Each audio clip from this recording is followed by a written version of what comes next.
Ladies and gentlemen, how y'all doing? This is Con Ulrich.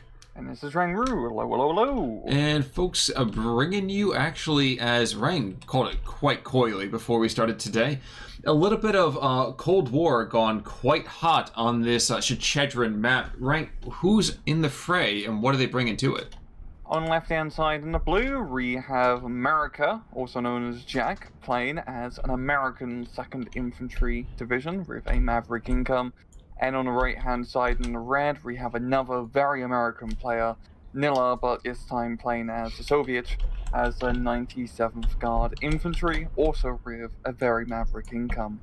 You know, I said this to you right before we went live, and I'm going to continue to hold on to it. Like, the Cold War gone hot, like, that sounds like an NC-17, like, XXX video ready to go. And it's like, you know, you were saying it before. We got some really, really explosive action that could be happening here.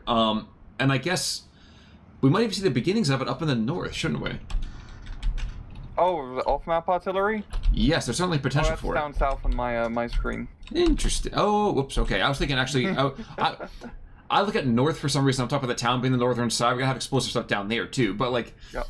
Yes. So 152 off map coming over down here on that hillside.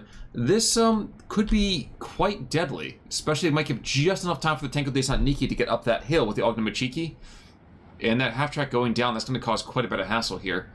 Yeah, it's perfect timing of the infantry being brought in. A little bit danger close here for some of Nilla's dudes, but I guess he does like to live on the edge. He's got all the Ognamachikis actually loaded up in 50 cal half tracks, which is an interesting combination. It usually means they're slower to the punch in terms of getting to the front line, but you get a little bit of extra firepower with your flamethrowers. That's true, but one of the things that we do have to kind of keep an eye on is that there still are 2 stewards down here, and there's really no committed anti-tank except for this one PTR squad. Indeed, yeah, it should be able to keep back those half-tracks from doing too much damage, and probably getting a little bit confused, right, having to blow up American half-tracks. Lend-Lease is a heartless bitch, all I can say. Mm-hmm. Looking at the center of things, we actually are going to see another artillery strike coming down from that 152 off map, isn't it? Yeah, indeed. Right on that eastern lung. That's going to be quite deadly. I'm trying to just keep an eye over everything. A Strafniki in the north getting strafed, so lots of strafing happening as the P-38's coming on in and saying hello with his 20 mils and 12-7s. So, slam bang action all over the place. Who do you think has this early advantage? I know Phil with Nilla, once his off-map comes down in the center, he should be in a pretty good position to retake that lung. And down south he does have that hill, which is pretty good. If he can just clear up the lung and also get rid of that American flamethrower team just in the southern central position, he should be able to neutralize it. But Jack/Merica has done a pretty good job of offensive play so far, but his off-map artillery has proven to be pretty brutal. That's true. He has been quite offensive to me anyway, I can certainly say. But 2 of 3 artillery strikes are gone within the first 3.5 minutes. So that's a lot of his early kind of boom really losing its utility as we go further and further along. Indeed it is. And it doesn't, I mean, neither side actually has a whole lot of artillery, mainly focusing more on off-maps and, well, for Jack, you know, just a few cards of mortars. But that's really it. No real heavy hitters. No large howitzers apart from the support tab. Direct fire howitzers for Merica. Certainly does seem to be the case. Now, I posited before the match got started about seeing some really weird kind of airplane material going on here in the beginning for the 2nd Indian Head. Surprised we actually haven't seen more of a commitment for it. Maybe an early P-47 coming on in. Instead, we're seeing strafing. Why the early P-38 as opposed to a P-47? That's a really good question. Me and Khan are actually very disappointed in you, America, for not taking Gabby. I just seen that's going to be hard to recover from. Yes. But yeah, it's interesting seeing the P-38 being used. It's not bad playing by any stretch of the imagination, but usually people like the heavy-hitting, heavy-armored P-47 here. America actually making a good use of it if it's bombing runs right in this northern central area and actually capping out Farmstead with just a squad of basics. there's some sarcastic remarks we could be making right about now, but I'm actually more focused on the fact that there's one last artillery barrage down here to the south. And yeah, I mean, if you want to look down here to the southern side, you are going to see that we actually have the last artillery strike coming in from that 152 off map, which is good, but I feel like we're going to be missing a little bit of an opportunity as, well, I think a lot of these troops are going to be outside that artillery strike by the time it gets there. Yeah, it's going to be a bit of an issue. Fortunately, 152mm off-map artillery is pretty big, so I think even if it does miss, it will still get a hit if you catch my drift. And it's definitely going to hit those Stuarts, maybe kill them. He's going to need that. That's true, but if they're getting quick enough here, yes, the one basic has been hit, okay, big deal. One Stuart, I think you're right. And actually, we're seeing just a smidge here and there, or just getting just barely out of it. Oh, no. Oh no. Back. Full retreat.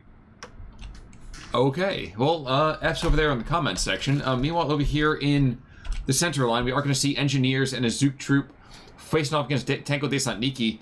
And it's weird to me to actually see early rifles eventually take out those Tanko Desantniki. I'm a little concerned for this T-34-76, and he does see the wisdom and a little bit more discretion he falls on back, because those Ranger Marauders are no joke.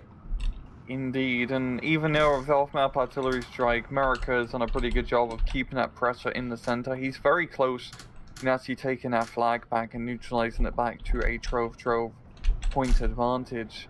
And if we're looking up north, it's actually looking really good here for Nilla. He's getting some pretty good trades. I mean, he's using those Strafnikis in the town very effectively. Those anti-tank rifles are going to make short work of really those lightly armored vehicles being brought in there. True, I kind of feel like the Stuarts are really the only thing. I mean, usually we rag on Stuarts, and I think rightfully so in many cases. But the Stuarts in this town fighting actually might be just enough to keep things at bay. Yeah, I'm not like a huge fan of Stuarts in SD2. Understandably. Especially compared to SD44. Mm-hmm. They're good amount of machine guns and mobile and pretty decent armor for the price. But the gun's really bad. It only has 7 rounds a minute, which is the same rate as a T-34-76 gun. I mean, usually light anti-tank guns have at least 12 to maybe 14 rounds a minute. So Stuart is a rather slow-firing gun. It's a slow-firing gun, that's for sure. I think that the bigger thing about Stuarts, though, is they do give you a little bit more mobility, as well as that extra, Browning. Which, not for nothing. Oh, they don't have, like, the 50 cal, unfortunately. It's it's a Browning, it's a 762, so we're not talking a 12.7. But those machine guns, I think, are still kind of good in that kind of suppressive role. Unfortunately, we're not really seeing that in the southern hillside. We are seeing that more in this town, though. I imagine if the Superiors were just a little more in the open, things would be pretty gnarly pretty quick. Indeed. And now, it really seems like Merica, he's making, his decent pushes so far, thanks to the armor advantage, which he has. Nilla doesn't have a whole lot of armor in his decks, and really it's going to be some T-34-76s and some T-34-85s, so he's going to have to really make do with what he's got, and he's using up quite a few of his T-34s already. True. Now we are going to see a bit of an airstrike coming on, and that P-38 is back for some strange old reason. I was seeing there was a discussion that was going on in the SD2 Reddit, I think this past week. Someone was opining, by the way, the lung is turning quite blue again. It looks like he's starting to run out of some oxygen over there is Nilla. But someone was opining that HE needed to be buffed, complaining that snipers were way too good with their suppressing kind of fire. What do you think about that?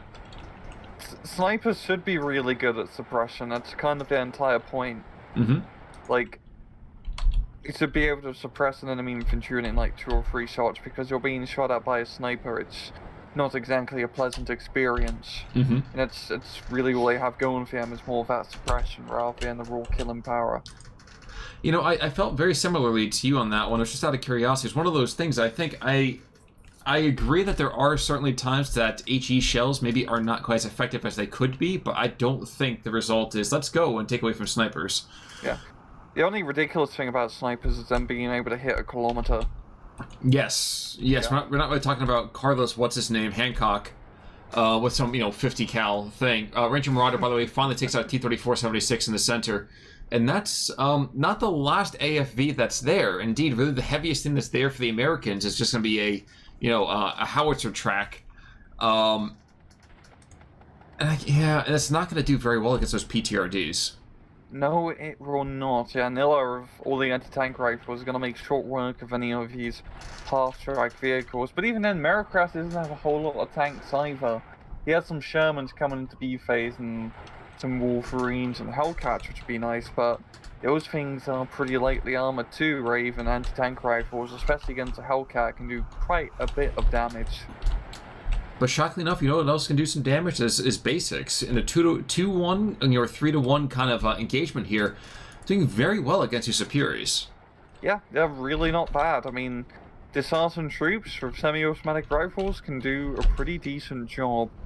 But it feels like Nilla's making pretty good offensive plays up north. He's slowly wrapping up the town here. And really, it's not a whole lot in here from America. It's just like a Stuart and 2 engineers and a single basic. Yeah, that is true. I think this is one of those times it's a good idea just to kind of create a defensive line, save that flag to the southwest, that little marsh that's up there, and make sure nothing else gets across. Yes. Can you hear me, sir? And we're seeing these P-47s come down here to the southern side, kind of hammering that hilltop. A little bit overdue in my mind. Mm-hmm. He really needs to try and clear that hill, like, with a lot of artillery, or really airplane artillery in this case, as he doesn't have a whole lot of ground-based. But even then, that's going to be hard to really rout Nilla out that hill. He has a whole heap of pretty nasty CQC troops in that T-34. Will pretty much deny any infantry from getting too close, unless you can get like a good range marauder brought up here. Well, I feel kind of bad right now because he keeps sending in these stronger infantry squads, but you can't send engineers out in the open into an entrenched position. The Tanko Desantniki are just going to destroy them with the Papa Shah. I mean, the ultimate cheeky, not too much better here, and those light half tracks against a PTR, like, come on, that's you're having to laugh. Yeah, up north it's just going extremely well here for Nilla. We are seeing a little bit of fire support being brought in, such as the M10 tank destroyer. Is that also an M4 Sherman? Yeah, and an M4 Sherman as well. So once Nilla gets to the edge of the town, he is going to be facing a little bit of trouble. But just as long as he stays within the confines of the city, he should be pretty good. He should be. I think he's been a little bit aggressive by throwing in that IL-2. M8 does go down, not too surprising there. Greyhound, not exactly a sufficiently strong frontline fighter, but this IL-2 actually might get suppressed before he gets his bombs off. Yep, which is not a good place to be, even if you are on an IL-2 and there's an awful lot of flak being thrown up. Jeez, even he might even go down. To be fair, it's only just a lot of 50 cal machine gun fire, so really just more. Oh. Exactly. Eat thy words, sir. God damn it. God damn it. I was trying to be all sophisticated, but RNG said no. Yeah, you know what? Because I was praying harder to RNG's us, and apparently he was listening to me today. So, I was actually, giving him an offering of an IL-2. It's a bountiful offering. You please the gods. It's a little hard to find a virgin in Jersey these days, so... but you can see right there, like, now that we still have the Bofors are being moved on in, and it's just a heavy fire support, and these Superiors, these Strofnikis, these guards, they can't stand up to firepower when you have half-tracks, light rifles moving on in. Yes, you have the M10, yes, you have the M4A1, and the 85 mil, I think, should maybe be able to start taking under fire before too much longer? Maybe not. They can't see him just yet. Okay. Doing a decent job of suppressing those Ranger LMGs, and they sort of pretty good clapback here from Merica. Those Ranger LMGs are not the biggest infantry squads, but they provide a whole heap of firepower. And as you can see, Nilla has pretty much lost the majority of his forces in the town, allowing Merica to get a good foothold back in there. Yeah, and what's more, there's only this one Automachica Combrotti over here on the northern side. He is rushing in a ZIS-3 and a couple of guard squads, but I don't know if that's really going to be enough at the time. Another push over here, so artillery strike on the western lung, but 2 more P-47s. So these engineers have done decently well. Automachica getting slaughtered. Problem though is there's still that T-34-76, and that is a real kind of kick in the teeth. And right now, yeah, geez, the rifles aren't going to get there at any kind of time.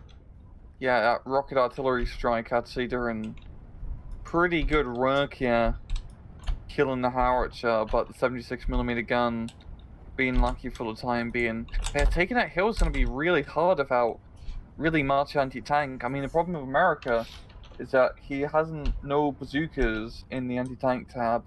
Or really any...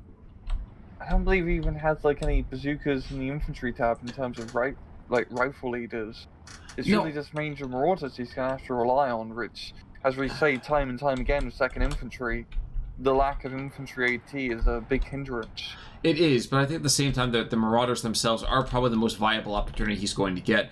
PE2 down to the south in the meantime, that's going to cause a hell of an issue on that push. Yeah, these engineers are almost going to go down for sure. Yeah. Now seeing Oskin, the hero unit being brought in, and Nilla are actually doing a push, yeah, right through the center, getting up into that rest and long maybe. But a lot of his troops have been forced to disembark because of that flamethrower team and the LMG. You know, I'm trying to really understand who's got the advantage here. And it's, I mean, the map says it's 1410. It says it's supposed to be Nilla. But, you know, if you look at the decks themselves, even with the infantry-based AT dearth that the 2nd has, I almost want to give it to them, at least in the current almost flow. Because as the game goes further and further along, the Soviets don't have any C infantry. Nope. They have one guard squad over here with 18 for B, and that's it. And then, I mean, C comes around and he's going to get flooded by rifles. Yeah, America has roughly 20 more infantry in his tank compared to Nilla, so he does have that long game advantage, which is good. There's a butt coming, I can feel it. Yeah. But apart from that, I mean, it's pretty even. I do like America's position in the eastern lung, but as you see, it's massive push here from Nilla, giving him an 16-8 so far, is working wonders for him and forcing America to buy a whole heap of tank destroyers down south. True. Which those tank destroyers don't do very well against those PTRDs either. No.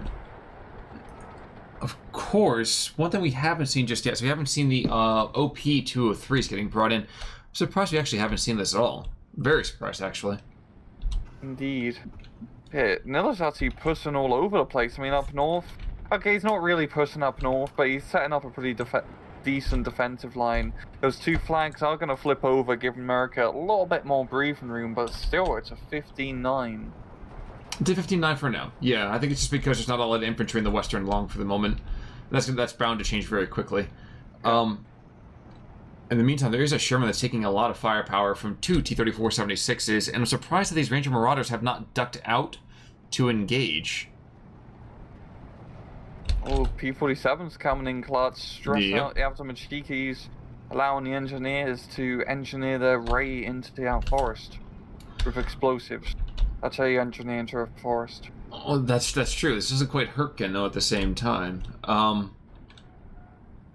then meanwhile, the T-34-85 probably going to take out his first of his Tormentors and the Sherman to the southern side of him.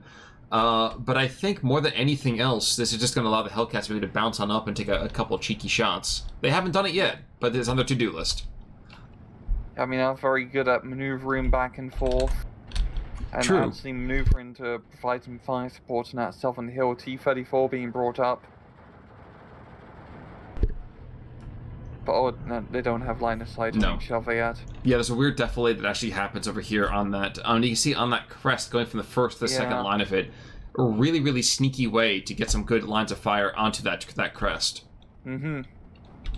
Indeed it is, but yeah, Nilla definitely overextended himself a little bit with that push. But he's still doing pretty good with that 16-8 advantage. And he's going to be flipping back the flags up north, so that should be pretty good for him. Yeah, but I wonder if it's one of those things where it's like, I have him right where I want him. I mean, that's pretty much what Merica says all the time. I mean, we still say that. But looking at some of these troops, yeah, I think now, no, the T-34s are still out of line of sight of those Hellcats. It's really, really quite strange. Pack Howitzer on the field in the meantime, though, too. M10 and 105 Howitzer pushing back the T-34-76s. I'm guessing, unless things get really, really bad somehow, we might see a resurgent Merica here within the next 5 minutes or so, as the infantry, I think, disadvantage starts to really shine. Yeah, we're going to be heading into C phase where both incomes start to get a little bit, well not a little bit, quite a bit lower compared to our B phase incomes here. But Nilla's going to be going into it very strong here for 16-8. And I mean, both sides are investing in tanks quite heavily now. I honestly give the tank advantage slightly to Nilla because just his tanks have a bit of better armor, which does help out in those tank engagements. Mm-hmm. But I think the rest of this match is going to come down to who wins these vital tank engagements. I'll tell you, he's not going to win right now. It's those Hellcats. Not one bit. Not dying, which is surprising. I was expecting him to go completely kaput. Well, P-47s, I think, are getting their own brand of vengeance here. Got to the PE-2? Yep. Gonna hit the PE-2 for a little bit. They're gonna tickle things, but, you know, not really getting the kills he was hoping for. Nope. Nope. And that little bit of freedom allows the Ultimachikis to sneak on in, and allows this hillside to be very, very red again. Indeed it does, yeah, just that one T-34, he just has to keep in that defensive position, don't need to overextend, but any infantry that try to rush up the hill are going to meet a whole heap of DT fire. So now the T-34, yeah, he's going to back it off after exposing himself for a little bit too long. You know, if you expose yourself in certain places, you get slapped in with a fine, you get put in jail. I'm not saying from personal experience, I'm just saying, you know, legal things being what they are these days. Or hypothermia. That's also true. That's also true. Late rifle squads, you know, really kind of doing the Lord's work. Oh, geez, 57 mil is actually going to engage these two T-34s to the north. 2 shots takes down 2 T-34s, and that's a big loss right there. Indeed, that was a pretty good push here from Nilla in this north and central position, trying to hit the weak underbelly here of Merica. But it has managed to allow him to get that flag by the bridge, which is a pretty vital flag to hold on to. And he is already pushing back into the town once again. I think just all the anti-tank rifles is proven to be extremely helpful, as all this American armor just doesn't have a good time when being shot at by AT rifles. And that's true. And as Americans, we have quite a big soft underbelly, and an overbelly for that matter too. So actually, down at the south, interesting, an Su-85 and Hellcats engaging with an M10 as well. So we have those kind of sneaky tank killers, but the Russians, of course, thick with 4 Cs, actually 3 Cs, one for every one of the socialist republics. And I have no idea how we've never made that joke before. And when Hellcat does go down at long last to assist too. So we are seeing, you know, these tank destroyers kind of getting used outside of their intended roles, at least in my particular perspective. I know you probably feel very differently about that. Yeah, I mean, we're seeing in these tank engagements, Nilla is definitely getting the advantage here. Those T-35s and S-35s just have that slight advantage, really, over the M10s, just because that bit of extra armor does go a long way. The T-34 Oshkin does go down in the center here. And yeah, Merica, I mean, he's making a good push into that lung to try and clear it out of the Ultimachikis, and that should be pretty shortly, but Nilla has managed to put so much pressure on for such a long period of time that he's really in a comfortable position now. And that's the issue, isn't it? Unfortunately, right now, though, for his Ultimachikis, I think we're going to see maybe a couple of surrenders here. That's 1 surrender, and that's 2. And that's going to be another flag coming back the other direction. 15-9. Like you said, it is not over yet. We have nobody warming up at all, if you catch my drift. And yet still, the Americans are not giving up by any stretch of the imagination. No, he's really trying to make a push onto that southern hill here. Loses one of the Hellcats just because of anti-tank rifle fire, and I think he's probably going to lose the second one as well. I think one of the things that is surprising me, and yes, I'm aware of the fact that this map is very kind of funnily and your troop movements are restricted consistently. I wonder if it would have been better for him to work that northern spot between the lungs and the river. Yes, there is some janky line of sight, but I feel like you saw the Soviets kind of very much using that arterial between the lungs as a major kind of movement point. You see a lot of pressure being put on the arterial going south, that east-west, just the southern side.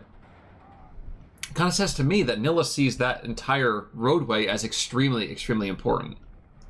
Indeed, and especially in like this bit more open area in that northern central position, that'd be a lovely area to do some flanking maneuvers with Hellcats.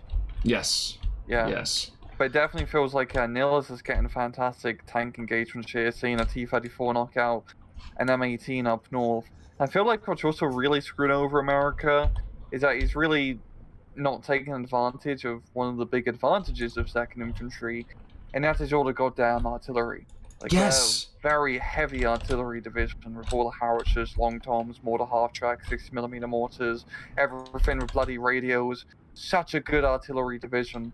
Especially in that southern hill, he probably would be able to got that a little less bloody if he just pounded it to hell and back with some 105s.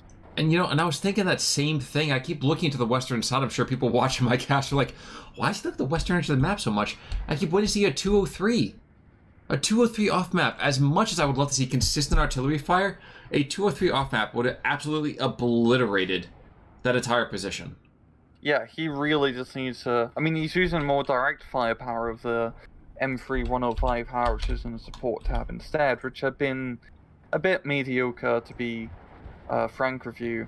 But Merica has managed to stabilize a bit. It's only down to a -1 advantage, and he's making a push back onto the lungs. There's only 2 of them cheekies, yeah, so I feel like he should be able to clear it out. True.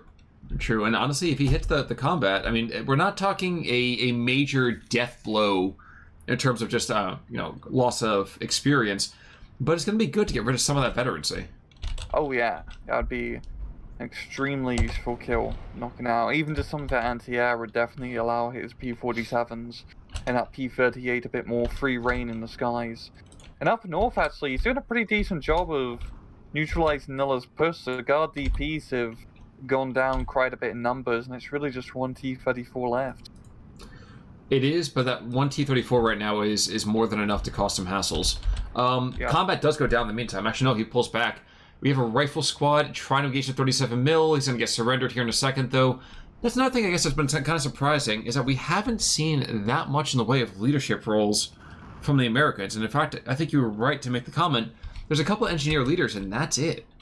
Yeah, same thing with the Soviets. Nilla only has 1 card of infantry leaders in that single IS-1 Comrati. So neither side, valuing leadership too much, wanting more frontline firepower, and that can definitely work, especially in this higher level gameplay, as, if your leaders don't die, you don't need to buy new leaders, and you only really need so many leaders per front line of coverage. So if you can get away with that and just make sure they don't get blown up, you can definitely, afford to just take more frontline combat troops. Unless, of course, you're the second Indian head, at which point you certainly need to get those leaders, because those are the ones that are your anti-tank, as we have quoth so many times. Yeah. Troll-manly squads with bazookas are not bad in the slightest. No, they are not. And actually, you know what? I think the Soviets are tapped on infantry, because right now we're actually just seeing those huge sniper teams running on forwards with all the MP40s. These are the captured German materials. Massive sniper squads, and yes, they're going to keep things decently well for right now, but those guys are not supposed to necessarily be frontline troops. These are like the Fusiliers of the Soviet army. Yeah, I feel like he's just trying to suppress down those rifles here. If he can just cut 1 Hellcat, he should be able to keep his southern side secure, but heck, at 1 Hellcat with no anti-tank threat, well, the guard DPs can come up with their anti-tank, a pretty good anti-tank threat. True. Yeah. True. And therein, as the Bard would say, is the rub. Checking out to the north real quick, 57 mil, trying valiantly to kill this T-34-85, and finally does so. But in the meantime, of course, that 85 mil, I'm so used to seeing these things get fired, 2 shots get taken out immediately, but this guy's he's actually used, I think, almost all of his shells. Yeah, he's used an absolute ridiculous amount of his shells. I'm surprised he's taken as many pot shots as he's gotten.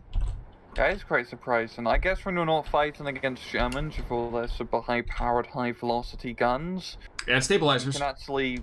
And stabilizers, too. The Americans do have stabilizers.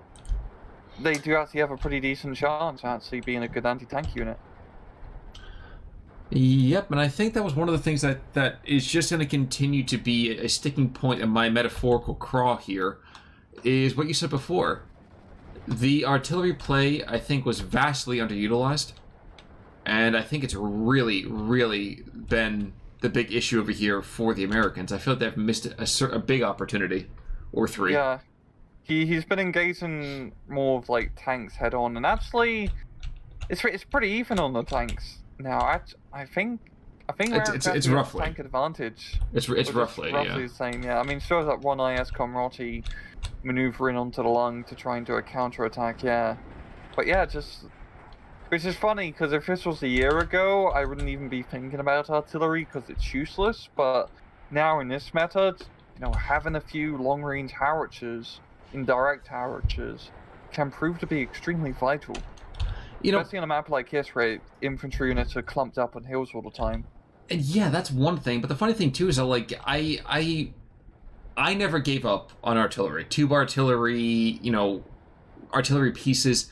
To me, that was always I always want the longer kind of extended bang for my buck. Just because suppression, while it was good, for lack of really a better metaphor, a better kind of pithy idiom here, it truly was hit or miss. And I liked being able to have that kind of, but like I really liked having that kind of more extended opportunity.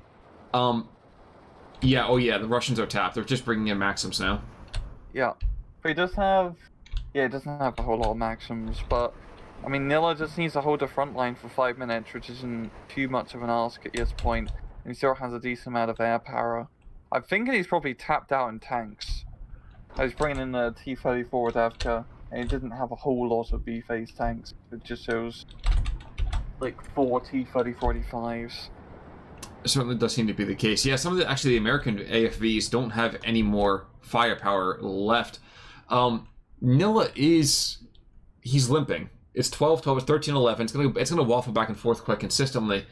And I feel like it's only just very, very lucky or unlucky that certain things have not been taken just yet. Like these Maxims are going to be forced out of their Jeeps and taken under fire by LMGs, and that's, not I a think great the place. Maxims are going to make a pretty good push, actually. The rifles are pinned down. The howitzers don't have really good line of sight. He's going to be able to take that flag and at least give him a bit of a buffer in terms of points. Well, you were looking at the north. I was looking at the southern side of this. Oh, I was looking at northern Maxims. Never mind. Oh no, baby, you're all about up top. I'm down below. Hey, that's my grinder motto. Oh yes, like I said, this is the Cold War gone hot, ladies and gentlemen. Hide your kids, hide your wives. Maxim's down below. It doesn't matter how many issues of Maxim you are deploying down here. You do need to make sure you have way to fire. And right now, they're being very, very lucky in the fact that these rifles and engineers on this hillside have not moved a little bit further south to engage said Maxims. Mm-hmm. And with the T-34 being brought in, that'd definitely be enough to secure his position, the Rangers being pinned down. We're seeing one rifle squad actually get into that southern hill, but Merica/Jack is going to tap. No. America never surrenders. We just have other things back at the house. It's a barbecue. I gotta go get the potato salad, and yeah, we'll be right back. Ignore the helicopters on the embassy. Exactly. Saigon? What's Saigon? We've gone. Exactly. Yeah. Well. Not Saigon. We gone. Starfniki over here doing very well. I mean, and if you look at the KD, good lord, the T-34-76. That's the one all the way to the north or all the way to the south? I think it's one all the way to the north, but jeez. I think that's the southern one. Ooh. Either way, murderous. Yeah, it is. We haven't seen a T-34-76 yet. Good.